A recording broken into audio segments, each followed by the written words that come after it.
তোমরা যারা মানুষের কথা শুনে অনেক বেশি হতাশ, তোমাদের জন্য এই ভিডিওটা। তুমি হইতে পারো একজন সেকেন্ড টাইমার কিংবা এইচএসসি 26 ব্যাচের শিক্ষার্থী, 27 ব্যাচের শিক্ষার্থী কিংবা এসএসসি শিক্ষার্থী হতে পারো। এখন তোমাদের উদ্দেশ্যে একটা কথাই আমি বলতে চাই, সেটা হচ্ছে যে যারা তোমাদের কথা শোনায় তারা বাস্তবিক পক্ষেও কি তোমাদের কখনো ভালো চায়?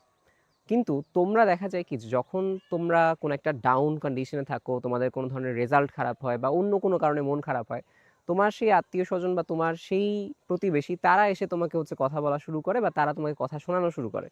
এবং একটা পর্যায়ে এই যখন কথা শোনায় তোমাদের মন এত বেশি খারাপ হয়ে যায় যে তোমরা নিজেদের নিয়ে যে ডেভেলপমেন্টে কাজ করবা বা এক্স্যাক্টলি ওই পজিশন থেকে যে ঘুরে দাঁড়াবো সেই মানসিকতাটাই হচ্ছে একটা সময় থাকে না। এবং এটা না থাকাই খুব স্বাভাবিক। তোমার কানে যদি কন্টিনিউয়াসলি কথা আসে যে তুই এটা পারোস নাই, তোর দ্বারা ওইটা হবে না, সেটা হবে না, এটা হবে না, সো এই কন্ডিশনে মন খারাপ হওয়া খুব বেশি স্বাভাবিক। এবং একই সাথে নিজের ডেভেলপমেন্ট নিয়ে যে কাজ করা, সেই নিজের ডেভেলপমেন্ট নিয়ে কাজ করা হচ্ছে ওই মোমেন্টে সম্ভব হয় না। তো এখন এই মোমেন্টে আসলে কি করা যায়? এই মোমেন্টে আসলে যে কাজটা করা যায় সেটা হচ্ছে তোমাদের হাতেই আছে। বাট তোমাকে একটু ফার্স্টে রিয়েলাইজ করতে হবে, নিজে একটু ভাবো যে তুমি যদি এই অবস্থায় বসে থাকো, তুমি যদি নিজের ডেভেলপমেন্ট নিয়ে এই মোমেন্টে কাজ না করো, অন্যের কথায় দমে যাও, নিজের পড়ার স্পিড কমায় দাও, বাস্তবিক পক্ষে লাভটা আসলে কার? লাভটা আসলে কিন্তু তোমার হচ্ছে না, লাভটা হচ্ছে সেই মানুষটার হচ্ছে যাকে তুমি আরও একটাবার সুযোগ দিয়ে দিচ্ছ, আরও একটাবার সুযোগ দিচ্ছ যে তোমাকে আরেকটাবার কথা শোনানোর জন্য। সো জিনিসটা হচ্ছে এটাই যে কথা কেউ শোনাইলো কি না শোনাইলো, কে কি বললো কি না বললো, ডাজেন্ট ইভেন ম্যাটার। সত্যি কথা বলতে লাইফে কিছুই যায় আসে না। মানুষের লাইফে অনেক কিছু করার অপশন আছে, একটা জিনিস না পারলে আরেকটা জিনিস করার মতো অপশন আছে।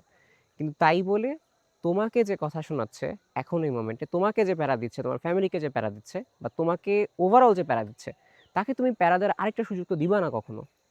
তোমার এই মোমেন্টে এইটা গোল হওয়া উচিত যে ভাই আমি কাউকে মুখে কিছু বলবো না, মুখে বলে বাস্তবিক পক্ষে কিছু হয় না। তোমার যে কাজ কর মানে তোমাকে যেই ব্যাপারে কথা বলা হয়েছে তুমি তার সাথে বেটার কিছু করে দেখাবা, যেন সে তোমাকে আসলে ওই পরবর্তীতে গিয়ে কথা বলার সুযোগ না পায়। তোমার মুখে কিছু বলা লাগবে না, তোমার কাজই হচ্ছে সেক্ষেত্রে কি, তোমার কাজই সেক্ষেত্রে হচ্ছে একটা জবাব দিয়ে দিবে। কি করা উচিত এখন? একটা সহজ কথা হচ্ছে কি, কারো কথায় কখনো গায়ে না লাগায় ওইটাকে, একটা আছে না, কান থেকে এক কান দিয়ে ঢুকাবা এক কান দিয়ে বের করে দিবা। কিন্তু বের করে দিলেও ওর যে জিস্ট থাকে না কথার, একটা রেশটা হচ্ছে নিজের মনের মধ্যে ফুয়েল হিসেবে রাখো। তুমি একটা কাজ করতে পারো যে তুমি ধরো এখন তোমার যে ড্রিম বা তোমার যে হচ্ছে কর্মপদ্ধতিটা সবাই না বলাও লাগবে না যে আমি এটা করবো, এটা করে ফেলবো, সেটা করে ফেলবো, আমি এর মাধ্যমে যাবো, কাউরে বলা লাগবে না। তোমার যে ইচ্ছা আছে সেটা নিজের মনের মধ্যে রাখো, সৃষ্টিকর্তার সাথে শেয়ার করো। আর কারোর সাথে শেয়ার করার দরকার নেই, বরং নিজে হচ্ছে এখন ডুব দাও সকল জায়গা থেকে। তোমার যে হচ্ছে কানেকশনও যদি মনে হয় যে ভাই কানেকশন টক্সিক হয়ে গেছে, তো কানেকশন টক্সিক হয়ে গেল, সেই ক্ষেত্রে কানেকশনগুলো হচ্ছে কাট অফ করো। কাট অফ করলে সুবিধা হচ্ছে তোমার যে চাপ, সেই চাপটা বাড়বে। নিজের যে ইচ্ছাগুলো কর্মপদ্ধতিগুলো সেগুলো হচ্ছে কম মানুষের সাথে শেয়ার করো, যত বেশি কম শেয়ার করবে নজর কম লাগে, নজর বলে একটা কথা আছে। আবার একই সাথে হচ্ছে তোমার চাপও কমবে, তুমি অনেক বেশি মানুষকে তোমার কর্মপদ্ধতি বলে রাখবা, সেক্ষেত্রে চাপটা বাড়ার চান্স হচ্ছে অনেক বেশি থাকে। সো ওভারঅল এই জায়গাগুলো থেকে সবসময় মাথায় রাখো যে তুমি, তোমাকে যে কন্ডিশনে তোমাকে কেউ কথা শোনাবে বা তোমার কন্ডিশনে ডাউন ফিল হইলে চেষ্টা করো নেক্সট কর্মপদ্ধতি কী হবে, নেক্সট প্ল্যানটা আমার আসলে কী হবে, এবং সেই প্ল্যানটা আমি এমনভাবেই এক্সিকিউট করবো ইনশাল্লাহ, যেটা হচ্ছে খুব বেশি মানুষকে জানায় চাপ বাড়াবো এমন না, বরঞ্চ আমার সেই কর্মপদ্ধতি দিয়ে ওই যে কথা শোনার যে জিসটা, সেই জিসটা আমি নিজের মনের মধ্যে ফুয়েল হিসেবে জমা করব।